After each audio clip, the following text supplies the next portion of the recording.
Hello and welcome to Q&A Thursday. Fantastic to be here. I'm always excited when Thursday rolls around so that I get to talk to you guys. So welcome, welcome, welcome. We're in for a beauty today, so hopefully everybody's signing in today. Today is going to be something that we're going to discuss that is relevant to everybody. And everybody, if you haven't come across this yet, you certainly will in the very near future. In fact, I would say that everybody's come across this. Whether you are a leader of the team or whether you've come across this as part of the team, it's something that I think is relevant for everybody. So it was a great question that came through the Q&A Thursday. A couple of questions came through last week, actually, so we're going to address one this week and we're going to address another one next week. So very, very excited to have you here.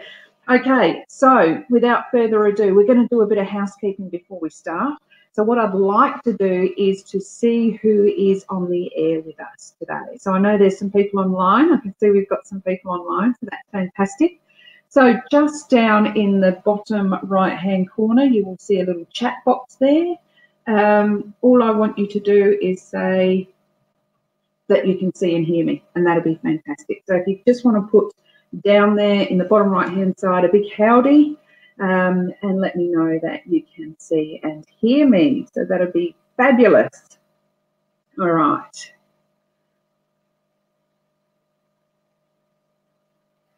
Everyone can see and hear me. Hey, Hayley. Hi, Sam. How are you going? Actually, Hayley, great to see you here because I'm not sure if it was your question or another Hayley's question. We've got a couple of Hayley's in the Team Leader Toolkit program. So I am answering that question for you today. So I'm really, really excited.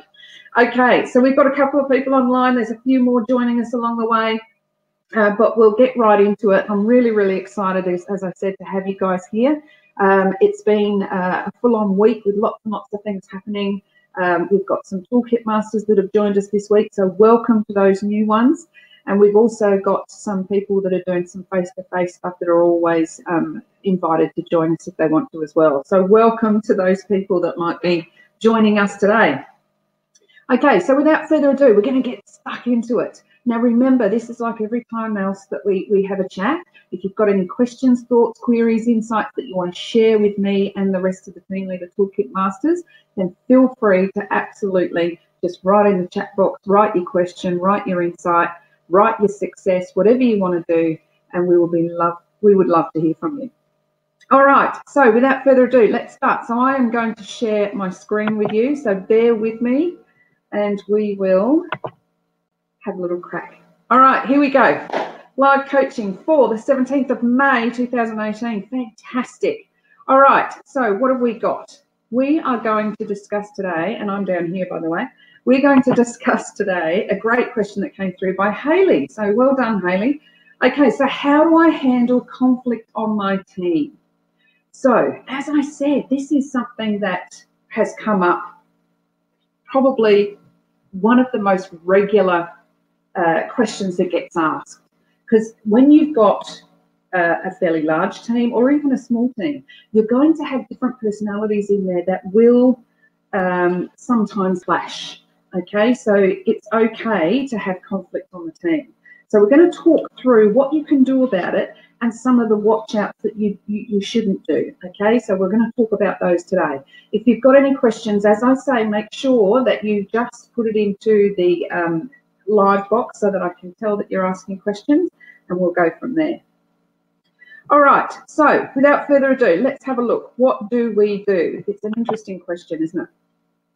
So first off, we have to be really aware when conflict is happening. So you know your team members, you know their different personality traits. You might know that if a policy change is coming through, or if there's something that's new that's coming through, or there's just going to be a meeting with a bit of an announcement, you can almost predict up front whether there's going to be a little bit of conflict happening there. Somebody might be a bit prickly about that particular topic, or somebody might have already aired their opinion with regards to things. So it's really, really important that you stop and think about what is going to happen when I, have this communication. Is there going to be anything that people are going to be oppositional about or be a little bit prickly about?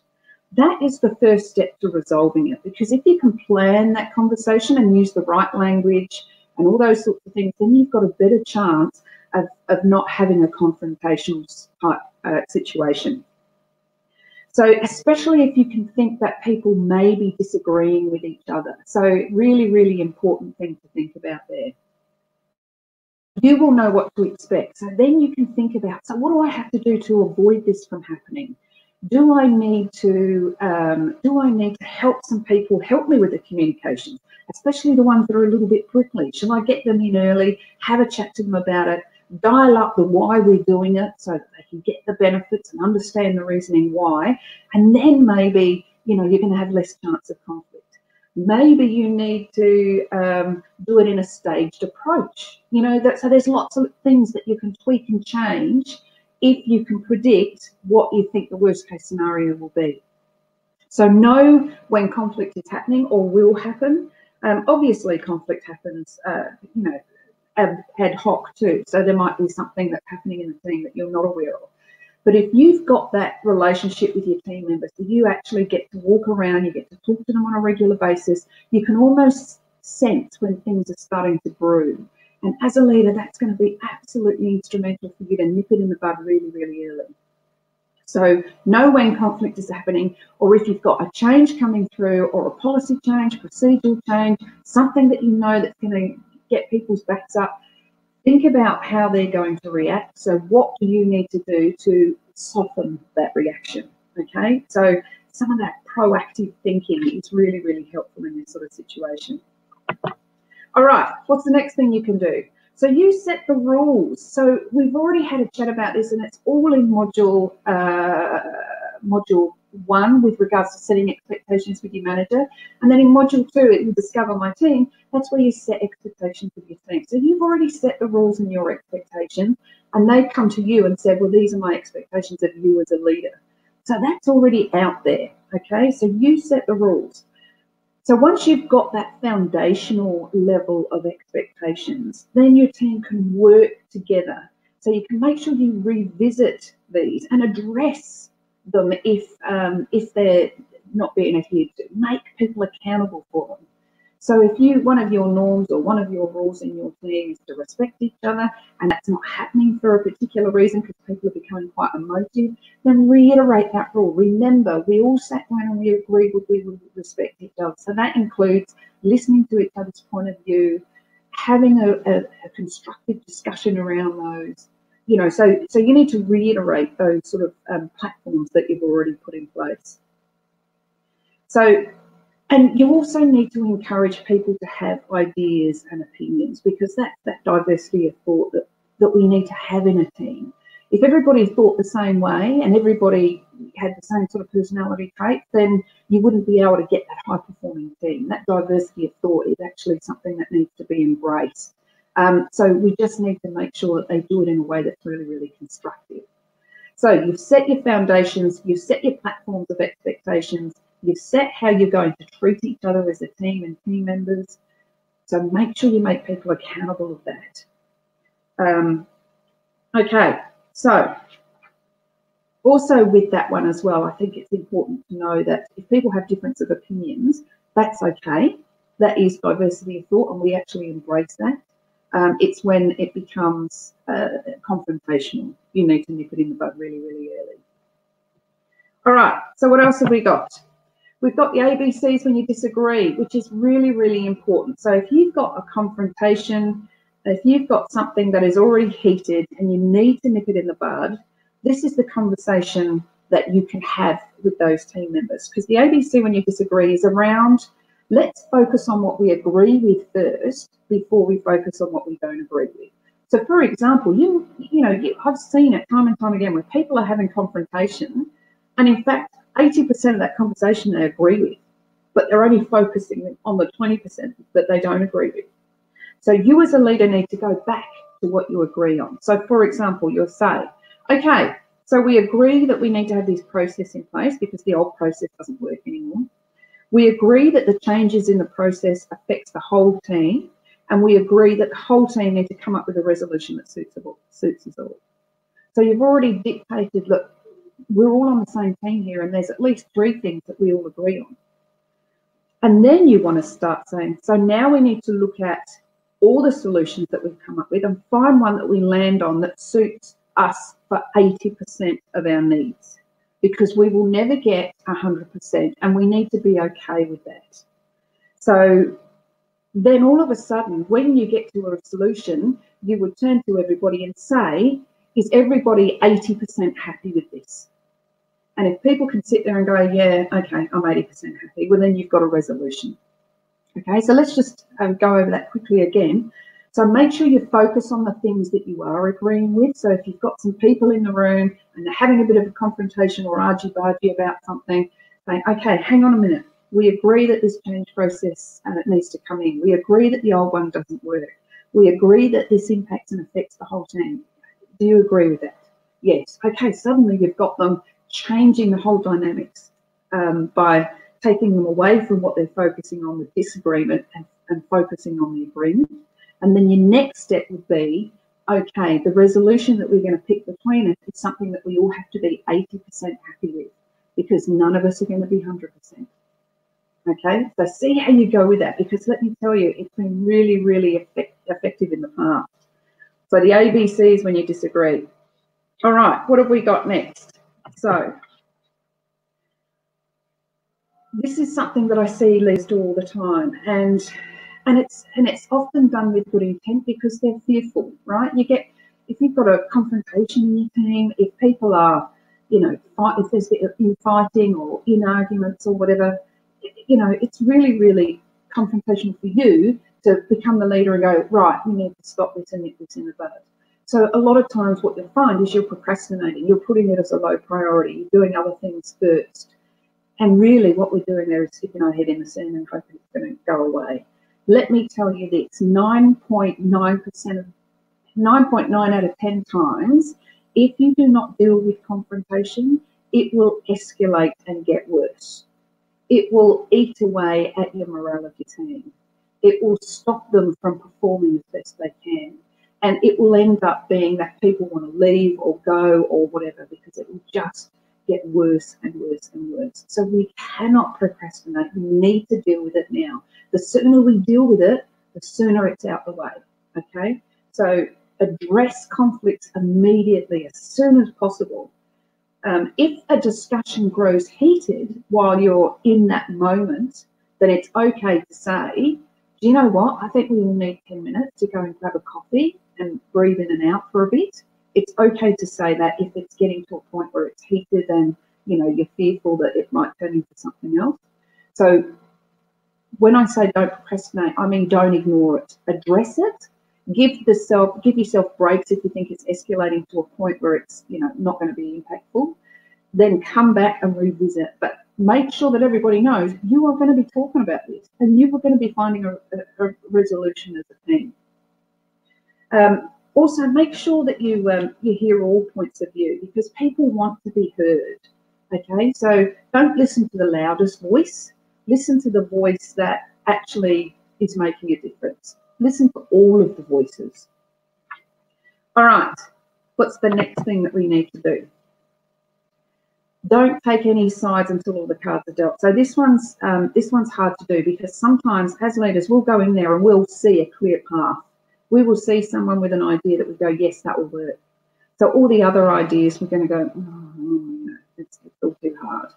But what I'm saying to you here is you need to not take any sides or go with any particular solution until everybody has been heard.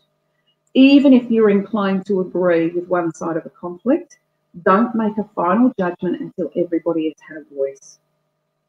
If you end the discussion without hearing everybody's point of view, I can bet you bottom dollar that problem is going to escalate and there'll be no resolution whatsoever, because someone will feel thwarted that they didn't get heard. So just be aware of that. And then when you're there, when you're looking and all the cards have been dealt, you can then weigh up the pros and cons of each of the different sides. And then people can then consider opposing views. So you can say, well, that works and that works, but I'm not sure if this will work because of these reasons. However, Johnny had a great idea that that could work. You know what I mean? So you're looking at pros and cons of all of the different sort of points of view and opinions. So try and remember that. You have to keep neutral ground here. All right, so what you want to do is make compromise a goal. So that sort of ties into when we were talking about 80% is okay. We are not going to get everybody agreeing 100% because we have such diversity of thought and difference of opinion. But we are going to compromise, and we're going to say that as long as all of us are about 80% okay with it, then we can go with it.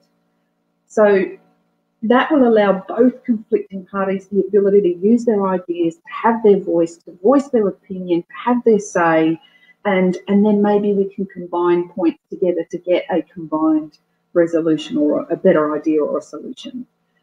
So that's what you want to try and do, is get that compromise. It's going to be really, really important.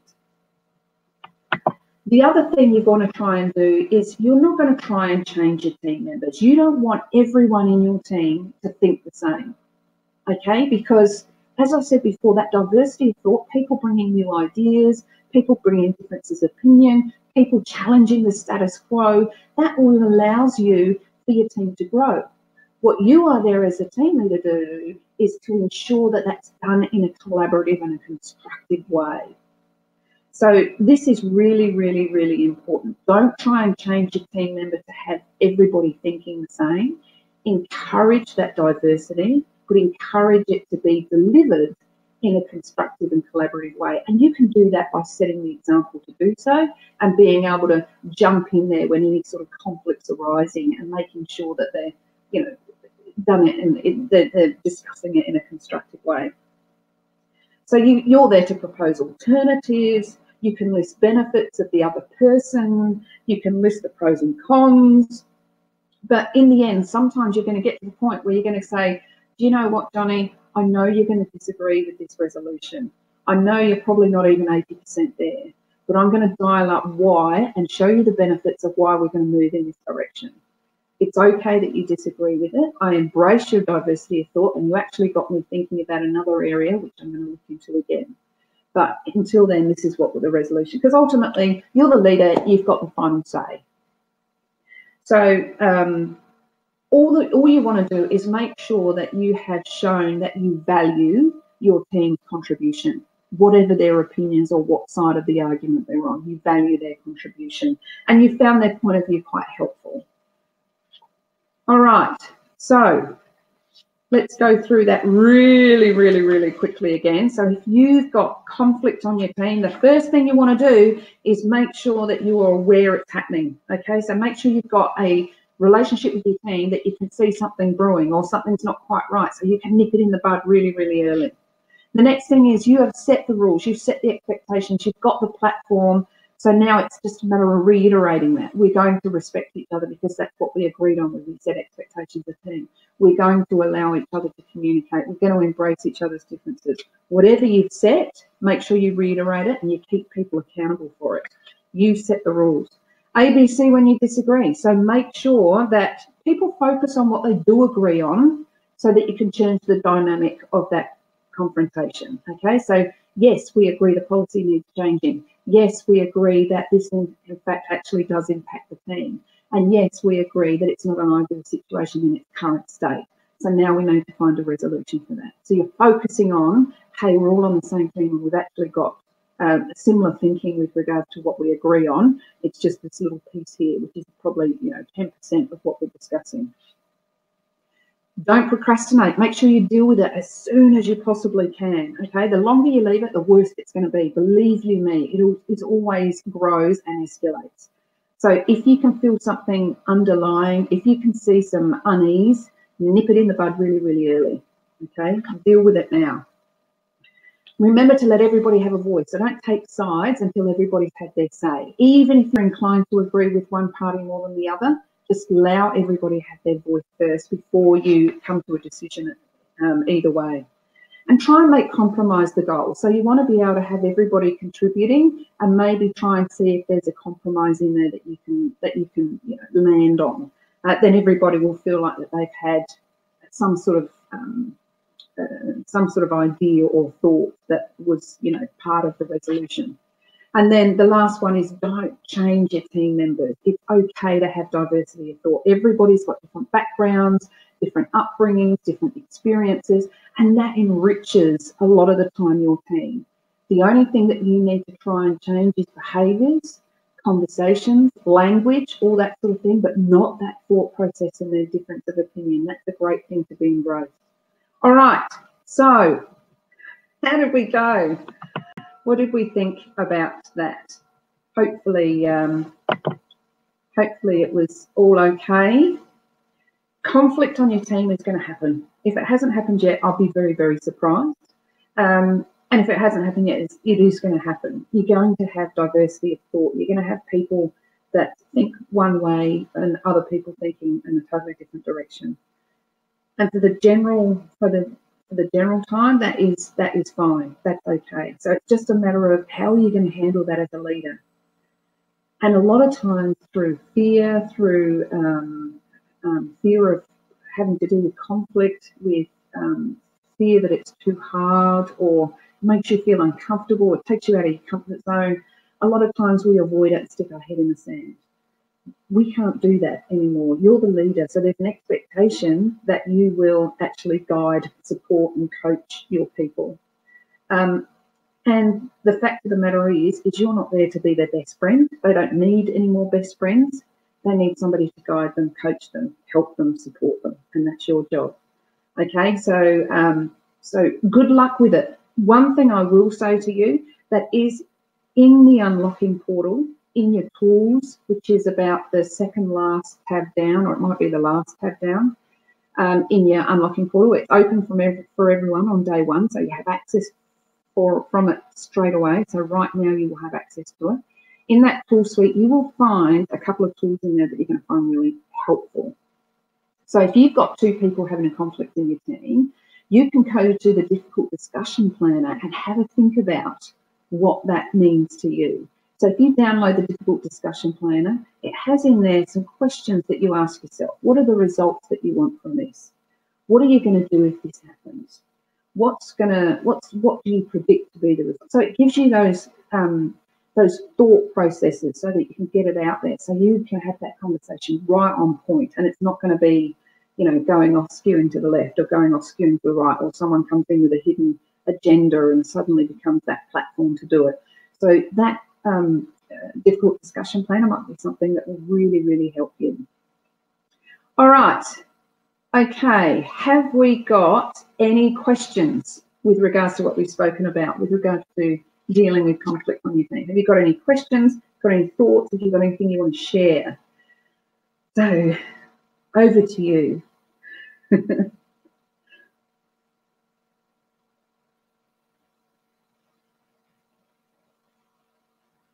Got a few people online, some people quite shy. We've got some what I call lurkers, where they come in and they watch, but they're quite happy just to sit back and watch. And then we've got some that are willing to come in and contribute a little bit more. Either way is fine, as long as you get out what you need from these webinars. That's the main thing. So I will think that silence means... Oh, Felicity's a lurker today. Well, that's a surprise flick.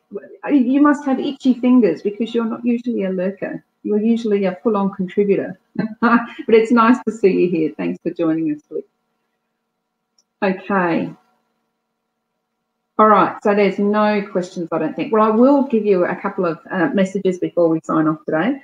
Next week's going to be a great webinar, and it's all around, the question that came through was, why is the culture so bad?